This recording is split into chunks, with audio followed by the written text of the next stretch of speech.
Hello বন্ধুরা, আপনারা যারা পল্লীগ্রাম টুয়ের বেঈমান ভিডিওটি দেখেছেন, আপনারা তাদেরকে এত এত অসংখ্য বেশি ভালোবেসেছেন। আবার তারা পল্লীগ্রাম টিভির বেঈমান পার্ট 2 ভিডিও নিয়ে আসছে। আপনারা সবাই দিন কিন্তু এই ভিডিওটা বেশি বেশি করে লাইক এবং শেয়ার সাবস্ক্রাইব করে দিন। পল্লীগ্রাম টিভির যত লেটেস্ট এপিসোড, যতগুলো পার্ট 2 কবে আসবে আমরা তা জানিয়ে দেব।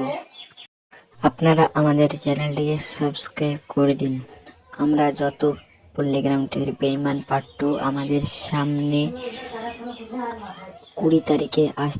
20 জানুয়ারি আসতে তারিখে চলেছে। আপনারা সবাই কিন্তু বেশি বেশি করে শেয়ার করুন, লাইক আর সাবস্ক্রাইব করে দিন।